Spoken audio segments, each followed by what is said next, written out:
Not everyone understands house music. It's a spiritual thing, a body thing, a soul thing, a soul thing. Hi, thanks for listening to the Everything and Anything and a Bit Gay podcast. Today I have a new guest on my show who you have not met yet. It's Iden Crockett. Iden is in Ohio and has a fantastic story that I'm really excited to share with you. So, welcome to the show, Iden. Hello, thank you for having me. It's a pleasure. So, Iden is a 46-year-old trans artist, writer, parent of three. She had a career as a firefighter, paramedic. We're going to go through that whole thing. There's a lot we're going to go through today. So sit back and enjoy the podcast. It's been a wild ride. So tell me first, you're a parent of three. Yes. And how old are your children? My oldest is 15, nearly 16. My middle kid just turns 13 in a few days, and then my youngest is 11 and a half. Cool. And what was the reaction whenever they found out that you wanted to transition? So it's funny because it's been a little more than it's been right around 5 years since I came out and started transition, and they, especially my older kid, knew at least as much about trans people as I did, maybe more, and we had sort of, you know, because I came out sort of as soon as I realized what was going on. And so we took a few days and sort of read some books with them and everything. And then I told them that I was trans, and their reaction was, I was ready for it to be something big, sit down and, guys, I got something to tell you. Yeah. I told them, and they were all like, okay. And I said, so do you have any questions? Are you worried? And they were like, can we play Xbox? And I was like, sure, I guess, Isn't yeah. it crazy how kids are just so different from whenever, we were growing up? I mean, whenever I was in that age, high school or junior high, if somebody would have even come out as gay, let alone trans, it would have been like the end of they probably would not have survived. Absolutely. And I was very worried that my kids would be, subject to bullying or being ostracized or something for having a transgender parent. And it has been totally the opposite. Is that not only has that not happened to them, but they have them become a safe space for other kids coming out. Yeah. And, kids in their generation, at least in the sort of small liberal bubble that we have here in this part of Ohio, I feel like every day their friends have a new name and new pronouns and all of this. And I sometimes have a hard time knowing how many people they're actually talking about because the names are different all of the time, I feel. Yeah. My cousin's now son is transgender, but he has changed his name. His original name was Zuri, and that was what her name was born with. Then she had another name, but now I can't remember what the other name was. And now it's Lou. And so, but there was a couple of changes, like you were saying, and he, I'm sorry, is 13 or 14 now. So, he had to go through like finding the right name and stuff. And so, and I love it. I love that at least this group of kids that I'm observing is so able to roll with changes in names and pronouns and to just do it and to make it look like it's not a big deal at all, because it really isn't. Yeah. Because it's not hurting anyone, right? I mean, it really doesn't. And, maybe you slip up or whatever, but everyone does, like, all of the time. And you just say, oops, and correct yourself and move on. And it's not something that you have to be embarrassed about. The people aren't embarrassed to have changed their name. And it's like, it really isn't a big deal. And especially these younger kids that, they're not medically transitioned. It's just a social transition. And someone using he, him pronouns may look very, very feminine still. And but they don't care. And Well, Lou why is still should wearing dresses once in a while, and it's they? Mhm. still, I mean, he's definitely, from what my aunt tells me, is more going towards. Well, no, I can't say that that Lou is going towards being. I think it's back and forth. It's more leaning towards a male gender, but I don't know. Luckily, my family is very open and they don't care. Like you can be whoever you want to be. And so the only thing they wouldn't do is they would not do any like hormone blockers or anything like that. Like they said, you're too young for that. At 12, I guess, is whenever Lou decided to be Lou. So they're like, let's see how this plays out and then figure it out.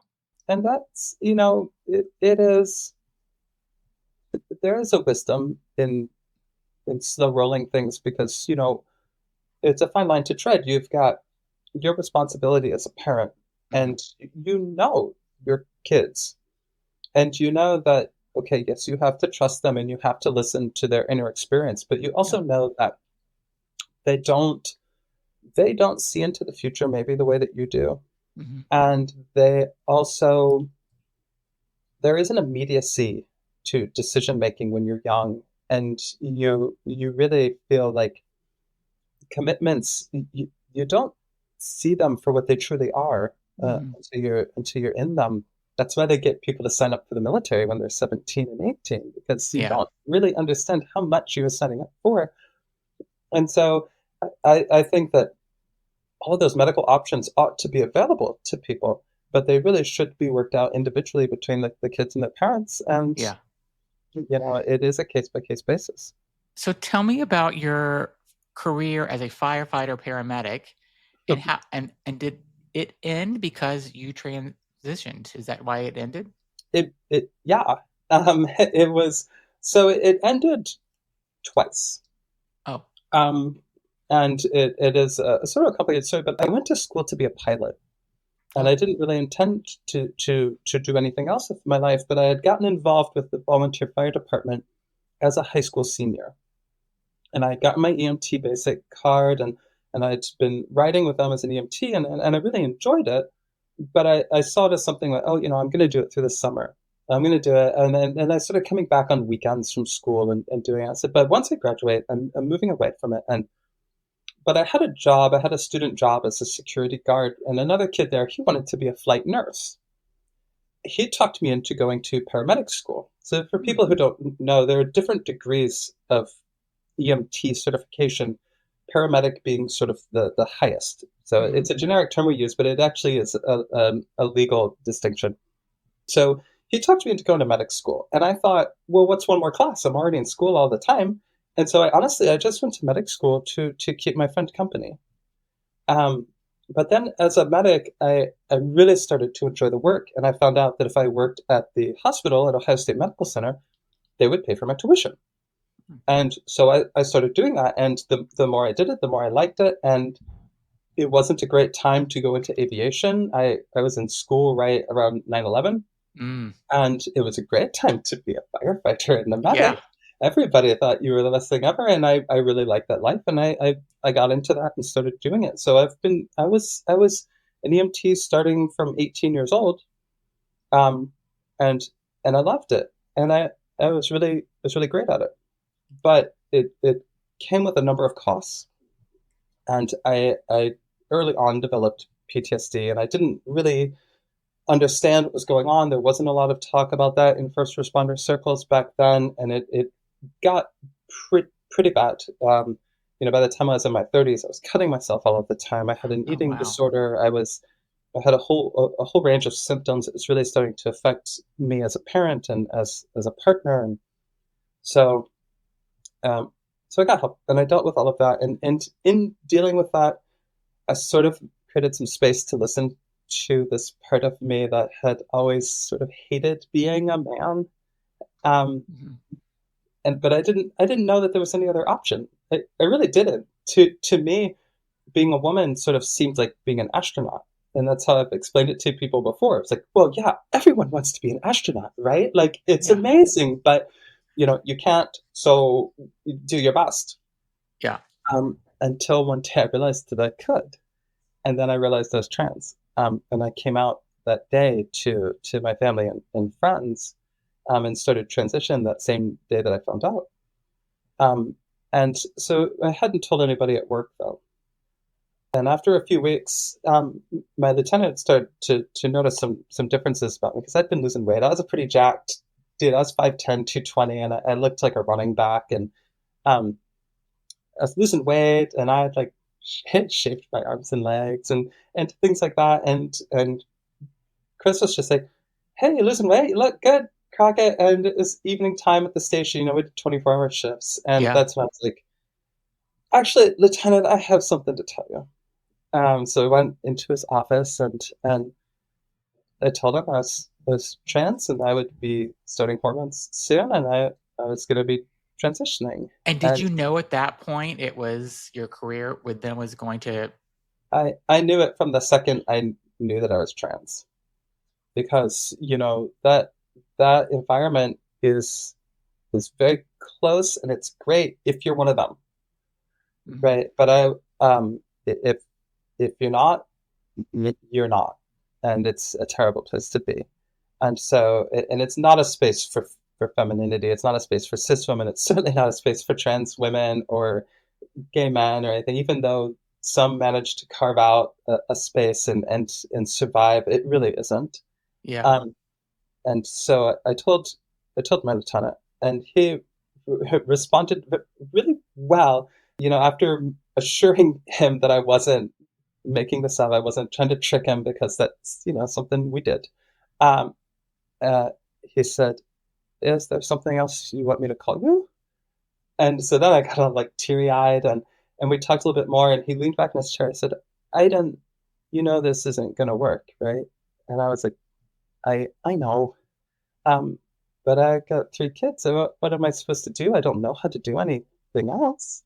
And so I came out over the next few weeks. I told everybody, and everybody's like, "Oh, we've got your back. We're gonna we're not gonna let anybody talk shit about you. All this." But once I changed my name legally, once the changes started to be more, once people were sort of assured it wasn't just me being my eccentric self, that actually it got to be like nobody was talking to me anymore, and I'd At walk work, you into. mean like they would just ghosted? I mean, they were just. Yeah, my crew was okay, but like shift change in the morning and stuff, that used to be getting together and gabbing time and shit, and it was just like nobody really Yeah. had anything to say to me anymore. Walking into like the little report rooms and the emergency rooms where the squad crews would do the reports, it would just be like that old like record scratch and all the crews Yeah. run away because everybody knew the trans girl from Fairborn, Ohio. And it was crazy. I mean, all the way down departments an hour away in any direction knew about me, and it got to be so. I was writing, doing all my paperwork out in the truck, and it finally came to a head where my administration above my lieutenant uh, was basically pulling me into the office, telling me that I was making people uncomfortable, that I needed to change my behavior and all of that, and I wasn't having that discussion, so I dragged everybody up to HR for the city, and we had this whole blowout hour-long fight. Um, and what then happened was that night we had an EMS call where we ended up having to restrain a lady who was very, very drunk and fighting. The lead medic didn't want to take my advice, which was to sedate this woman, which was what the protocol said and was the humane and medically appropriate thing to do. Um, we ended up having a little discussion about that, and I thought everything was cool. That's what we were doing. But I had decided already that the stress was so much. I had felt myself sliding back into that old PTSD spot just Mm. because of, we'd had sort of a hard year. And I had decided that between those two things, that this wasn't really for me anymore. And I took some time off. And my plan was I had a massive vacation already scheduled, months long. And my plan was to sort of take sick time up to that, take the vacation, and then leave. That is not how it happened. While I was off, they decided that I had behaved inappropriately on this last call that we had, that I had assaulted this woman when I was the only one advocating for her, truly. Yeah. And not only had I assaulted her, that I had actually meant to kill her, Oh no. right? Because everybody thought I was crazy. And this was their excuse, right, to power play me. So this we were a union department. It's not easy to get rid of people. So we ran through this whole thing. They pressed criminal charges on me. I had to get a defense attorney. This is I had insane. it was insane, and the prosecutor was like, "This is insane. What are you doing? You're wasting our time." And the defense attorney was like, "What even is this?" And so they got kicked out, but they still had to run through internal affairs. And this whole time, I just wanted to leave. Right, I was leaving. They just wouldn't listen to me. They wouldn't let me talk to anybody. They wouldn't let anyone talk to me. Um, and so the internal affairs people decided that I was guilty, and then they fired me. And I had been there for 16 and a half years. Wow. I up until I came out, I was their golden child. I was the person they sent people to orient. I did never had a bad evaluation in all of my time there. Everybody wanted to be my partner. Like I was the poster child for this. I had all sorts of advanced certifications. Um, but my union rep finally was able to get with them and be like, guys, she has been trying to leave. Why are you doing this? Why are you going to screw up her chances at getting some of her pension? Like, why are you doing this? And so they unfired me and let me quit. And they cashed out all of my leave, and in exchange, I couldn't sue them, and I can't ever go back on city property. And that is how my career ended. Was the But do you police get taking me some out of your pension though at this point then? when I turn 51, I can get a partial pension. Okay. I mean, Well, because my plan was to apply for a medical pension because my PTSD was so extensive and well mhm. documented. And I went through all of that process, which cost money, cost me about $6,000. Um, at the end of that year-long process, the board found that I did in fact have all of these problems, but all of those problems were also very common in the transgender community, and that it was their finding that my symptoms and issues were a result of my gender identity and not my time working on the street, and they denied my pension. And so I was like, okay, so wait, they fired me from my job because they thought I was trans because I'm crazy. And now you're telling me I can't get my pension because I'm crazy because I'm trans. And I was Yeah. like, well, I guess you really can't win. And so that was how that ended. But then I was out of money and I had to do something. And I ended up going back to work for 2 years, working for a hospital network. And I ended up leaving that. My PTSD was getting too bad. I had developed a drug habit, and it wasn't for me anymore, and that fell apart. And I decided after that we were done. And what about your partner with the mother of your children? Yeah, we're still married. She's my wife. Okay, and so Yeah, accepts everything, is fine with everything? yeah, she's been Wow. amazing, and it's been interesting as I've gone through my journey, right? Because we talk about transition in regard to the trans person transitioning, but really it drags a lot of people along with you. And so as I've gone through my journey, I've got to sort of observe her going through her own and watch her sort of realize that if she's still attracted to me as a trans woman and all of this, like, is she as straight as she thought? Mhm. And going back and realizing that no, not even close. And the two of us, we've been together since high school.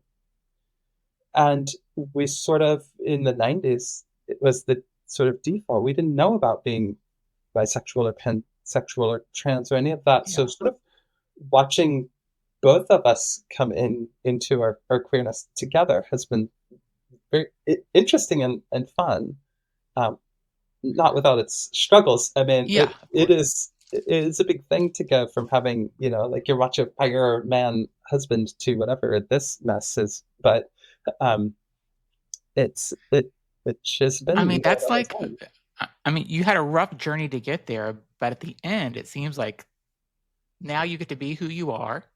Right. and you have your life partner with you as well, and she's Yeah. figuring out who she is too, which sounds amazing. And also your kids accept it. I mean, that's huge. So I, applaud you for having. I know there's a lot of shit that you had to go Right. through to get there, and it Yeah. wasn't No, easy. But I'm so happy that you had this good out. right. And I knew, going into this that I stood to lose everything, Yeah, right? I could have lost my job, my and my family. yeah, Um, and to have come out the other side with my family has been really incredible, and I'm very fortunate to have done it. Um, and I just, I wish that you didn't have to do that math when you're thinking about, who am I? Can taking this path that fulfills me and makes me happiest, can I do that without risking everything? yeah, And right now in America, the answer is no. You can't. You have to risk everything. Your family, your job, your safety, your money, like all of it. And the fact that people still choose that, I think, speaks to the strength of being yourself, and to the nonsense that anyone who would think that being trans is a choice, like no one chooses the absolute hardest way yeah. unless it's worth it to them. Are there other trans people in your community that you live? There Where you live? are. Um, it's funny. I am not close with any of them. I know we don't hang out or anything, but there are other trans people here, and it's a small community. Like Yeah, Yellow Springs only has maybe 3,000, 3,500 people here. Um, but it's a fairly accepting community. It's very educated and left leaning, and always has been historically. So I lucked out having this small Ohio town to transition in. yeah.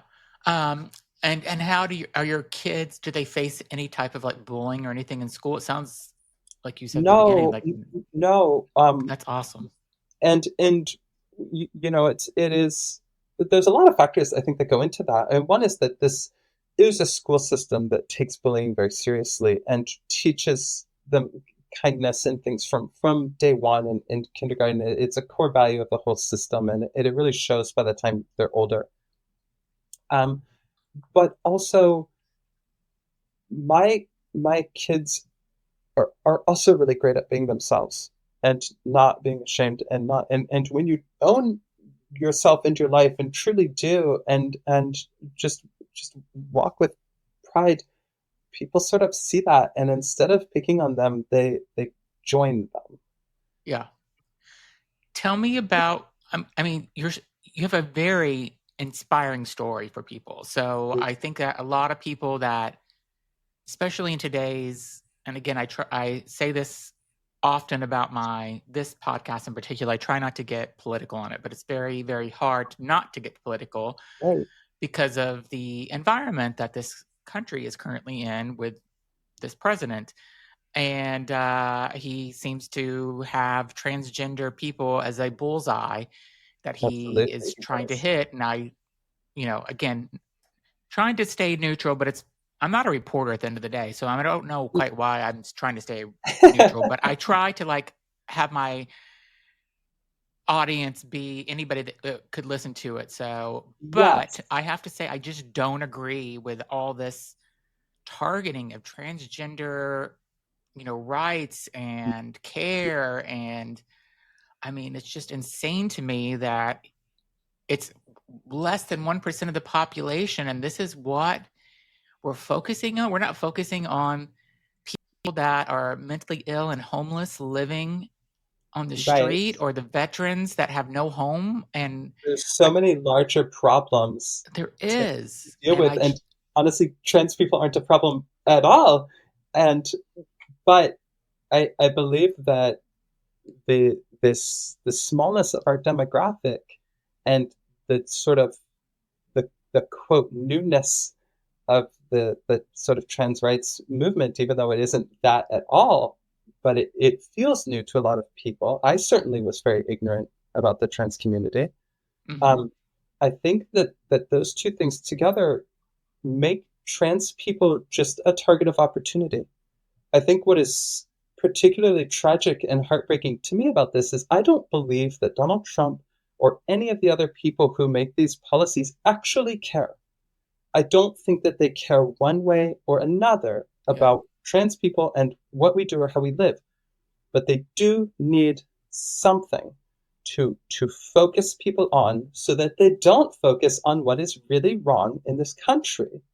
And it's an old magician's trick, right? It's snap your fingers here while I pick your pocket here, and hold their attention on this small thing that doesn't matter, while we devastate you on the backside.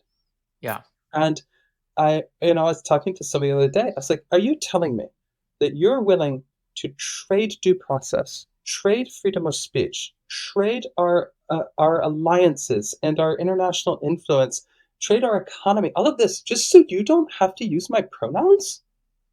I was like, "That's insane." It's insane. But that is that is the magic of someone like Donald Trump, is that they can shift your direction and you don't even know that they've done it. You think these thoughts are yours, and you think these people you hate you actually hate, and you don't. And we're not your enemy, right? It's None of us are enemies. I actually, I mean, I've thought about this a lot because I've had several transgender people on my show.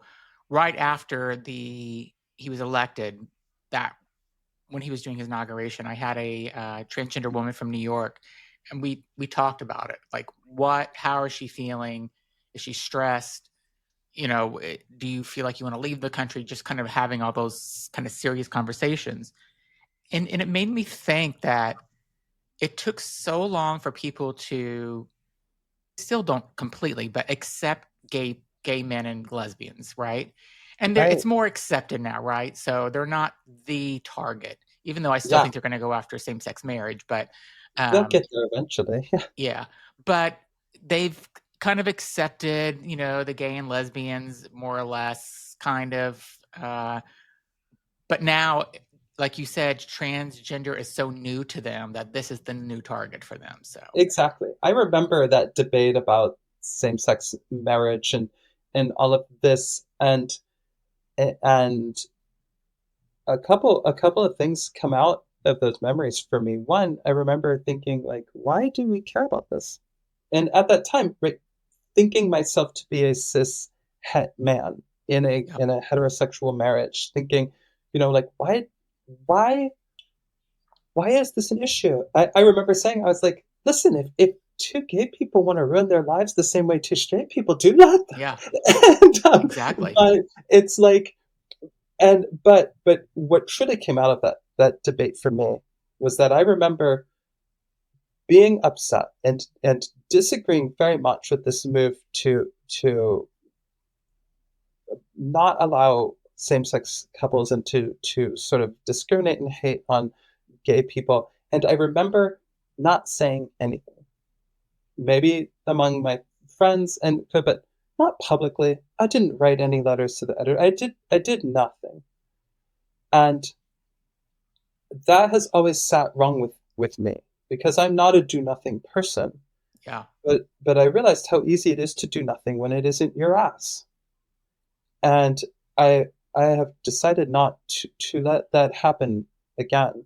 And I've made that my quest as I move forward, whether it's with Palestine and the genocide in Gaza, or resisting the Trump regime, any of those things. I've decided, like, I hid out once and indulged myself in my privilege then, and I was like, yeah, I'm not going to do it again. And now I really can't, right? I don't have that privilege any longer. But my mission now is to encourage people who still do to not make that mistake that I did. I got lucky that there were enough people who stood up, and same-sex marriage was approved. But I don't think, like, we can't do that now. People have to get out of their comfort zone and stand up for what is right. I yeah. think most people in this country believe that trans people deserve their rights. Yeah, I think whenever they overturned Roe versus Wade, that's whenever I'm just like anything can happen. So that's Yeah, just and it has been very hard for me to sort of to realize that my fate in this country depends on basically straight men hmm who understand nothing about you and don't care to. understand nothing about me, who didn't stand up for me when it was easy, and now I want them to stand up for me when it's hard and they stand to lose something, and I'm and realizing that that might not happen, and that then we're going into this battle like outnumbered and outgunned with no guarantees that we'll make it to the other side without their help, and it is very disheartening. Do you have a plan? Because I'll just tell you that my husband and I have a loose plan if things get really bad here. I don't know if you watch The Handmaid's Tale. I don't, but I am familiar with it. Yeah. So, and it's crazy that this woman, Margaret Atwood, wrote this book way before in Yeah, the long ago. long ago, maybe in the 80s. And and the new season is on, and whenever you watch it, it's very chilling because it almost feels like that's where we're headed in some ways, to this Yeah, land called Gilead where women have very little rights. There's obviously no gay or trans people at all. People of color have zero rights, and it's the straight white male cis culture is basically what it is. So people have, as part of this, people have escaped to Canada, and hmm, so I live in Boston, and so we're not so super far from Canada. But we do have a plan that if at some point we need to grab our shit and what we would need to keep that's personal yeah, to us and just leave. yeah, and it's something that we've talked about here a lot, and I also have a loose plan for that. But the problem for me is that I got three kids, and there is no there is no way that this doesn't upend and destroy what they have going on. And it breaks my heart because they're thriving. They're doing so well here. Mhm. And the options are we all flee as a unit. And then what? We don't have any jobs, we don't have any money, they don't have school, we've got enough family outside of America. Um, and so then what? Or I leave on my own and I have a place to go. I have someone to stay with. I have someone who's even willing to marry me and get me into Canada. But that means I have to get divorced. That means I have to leave everyone behind. And even if, down the road I can fight through these things and get my status changed and get my kids up, by the time I do that, they won't be kids. And and I won't be married by the time we're all back together. We won't be together. Yeah. And so, I'm but the option is if it gets worse. And I think if it gets worse, it will get worse very quickly.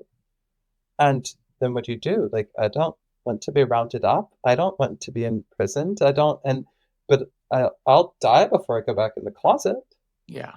So it's, you're faced with a situation where all of your outcomes, except victory, are bad. And then you're back to this thing. It's like, I can't win without my allies, and I don't have enough. I mean, I think I think luckily on our side is that people are starting to wake up. Yes. So, I mean, I'm not going to call out any of my friends that supported him during both his first term and this term, but I do have one friend in particular that was a huge, huge Republican Trumper. And now I just found out 2 weeks ago that she no longer supports him for many reasons. It is happening. It is happening. I worry that it's so my concern is that it at this point we're sort of relying on Congress. And I think that we have the wrong idea when we think about Congress. We sort of look to them as leadership, and they're not leaders. They're professional followers, Mhm. right? They're supposed to be professionally following us, but they don't always. And that is the power of these protests, though. I think when they see that the tide is turning, that people don't want this, that they want this to stop, then maybe then they'll step in, and that is our hope. But I worry that, it's great that people are not supporting Trump anymore and that they're leaving it, but they already voted. It Yeah. might be too late. It really might be. And that is my big concern. And that's why I've stayed so active with some of these different projects and trying to get the word out through my art and my writing and various things to do what I can do to at least go down fighting. Yeah, so tell me about your art. And so you do art, you perform poetry, you're speaking at women's rights groups. Tell me about all that. I think So that's important to like express yourself and get the word out.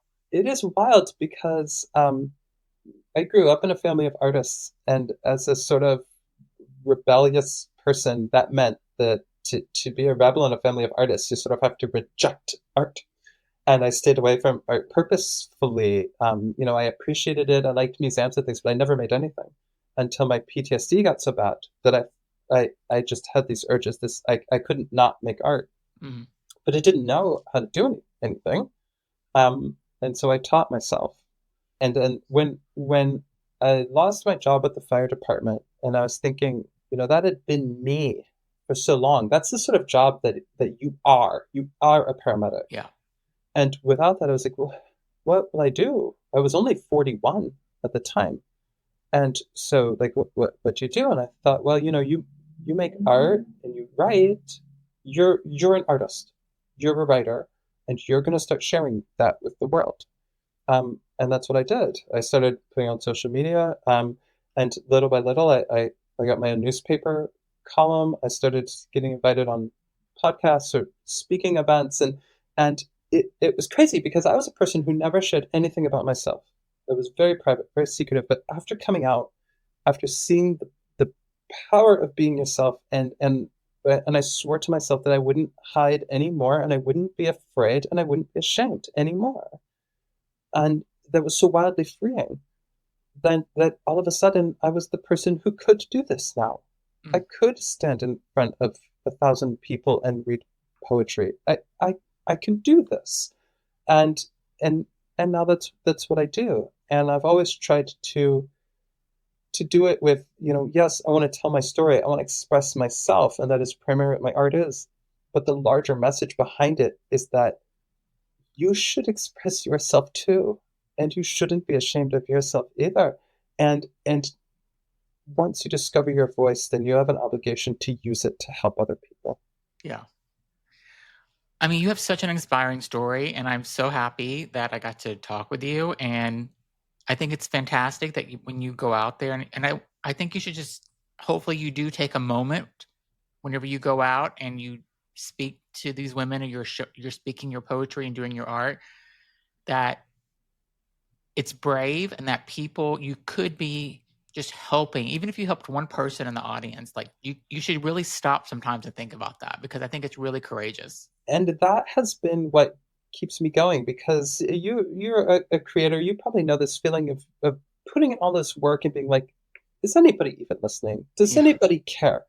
Right? And I will fall into that sort of thinking, and then I will get a message from somebody telling them, well, I'm doing this because of you, or I heard this and it inspired me to do XYZ, or just saying thank you. And I don't know if people realize how powerful that is to Yeah. someone who is sort of standing in the public, but I get that sort of thing all the time, and my work is not for everyone, but the people it connects with, they really seem to connect with it, and it keeps me doing Tell me about the documentary that you're working on, or somebody's it. working for So you. so my aunt Catherine Zimmerman is a filmmaker, and she's sort of a retired filmmaker. She spent a lot of times doing freelance work for journalist outlets like 60 Minutes and things, and she'd Mhm. done her own work, usually like making films about environmentalism and things like that. But she had sort of stopped doing that. I mean, she's in her 70s. But when I came out, she realized that she knew nothing about trans people. And if she didn't know anything, then probably other people didn't, and she had an idea Hmm. to make a film. And originally it was going to be sort of that journalistic feel, follow a couple of trans people, learn about transition, and call it a day. And she asked if I wanted to be a part of that, and I said yes. And in my mind, though, I was thinking that story has been done, right? That isn't what we need. We need something that is very raw, very personal, something that tells a trans story in a way that other people haven't heard it. And so I sort of started tailoring the stuff I was giving back to her because she gave me a just a phone to do like video diaries with. And what I did is just started making them very intimate and very open, talking about my self injury, talking about all these things, crying on camera, doing, and it wasn't long before she was like, "This is what we need to do." And she sort of scrubbed everyone else, and it's has just been following me for 4 years now, Wow. through what has been a crazy time. I mean, it just at some point she was like, "Okay, I have to stop. This has to be just a section of your story because it keeps getting wilder and wilder." But and so that is the film. It's going to be called just Iden, right? And it's just me and my family over the last few years going from that journey with the fire department up to my art and my activism and everything in between. When did she stop filming? Like, was it She, before Trump? there's always like doing like some little pickup shots, but I would Okay. say that I want to say that the 2024 is Okay. really when she was really like, okay, we have enough, and to do that. Um, and yeah, it is. I mean, she's finishing up the editing now, and I am not sure exactly her plans for release. I know that she wants to make the round with the festivals, but I think the timing and everything she hasn't quite worked out. But sometime this late summer, early fall, this will be out, and it is it's a terrifying time, right? Because what a terrible time to be an even more visible trans person. But at the same time, I think this is a piece of work that is needed Yeah. and a story that it needs told, and just a perspective. I don't have celebrity friends. I'm not a model or an actress or I'm just a parent, right? I'm just trying to figure my life out, and I'm trans. Yeah. And I think that's what people haven't been seeing. Yeah. So I I think hope that's that it great. makes a difference. I hope that it leads to a lot more opportunities for me to speak and be out there. But at the same time, I'm terrified that it will lead to a lot more opportunities for me to speak and be out there. Yeah. I think it's brave and I think it's awesome. And if you want to come back on and promote that, or if your aunt wants to come back on and promote it when it's going through the festivals, I'm happy to have you back. I mean, Oh, I'm sure we will take you up on it. I am, yeah, I mean, I think you're just incredibly inspiring. I think you're incredibly brave. We need more people like you that can be themselves and show how happy you can be being yourself. And I just think it's really amazing. I'm so happy. If people want to find out more about you, where would they go? So I have an Instagram. It is at my name is Iden with underscores between the words. I have a website, mynameisiden.com. Okay. Um, my newspaper column is my name is Iden. I think people are getting the pattern there. All of my social media is under my name is Iden. So type that into your search, type Iden Crockett into your search, and you'll find, my different podcasts, YouTube videos, and my artwork. I sort of stopped posting art on Instagram as a rule, to sort of resist censorship. And what I do now is I share it through like an e-magazine newsletter that I put Okay. out every other month to people on my mailing list. So that's Can they another way sign to up on do your it. website for that? Yes, absolutely. There's a link on my website. The magazine is called Trigger Warning, and if you just click on that, it shows you how to sign up on there. And also, every back issue is available for free. I'm in the process of making all of my poetry collections available for free as PDFs on my website, which has been a monumental task because I have three that I'd previously published, but I have maybe a total of six or seven that I'm working on putting up Yeah. and giving away for free. And so if you just get to my website, there's all kinds of content there for people. And the idea is I just want to share it. Yeah. Like that's been the whole point this whole time.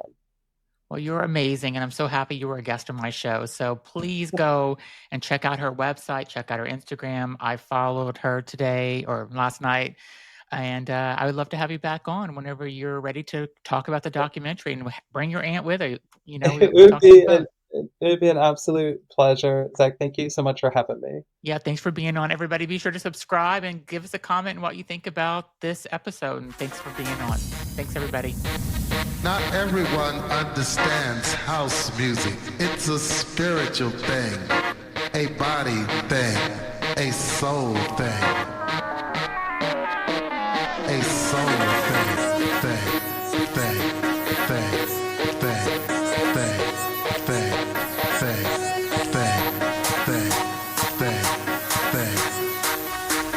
Not everyone understands house music.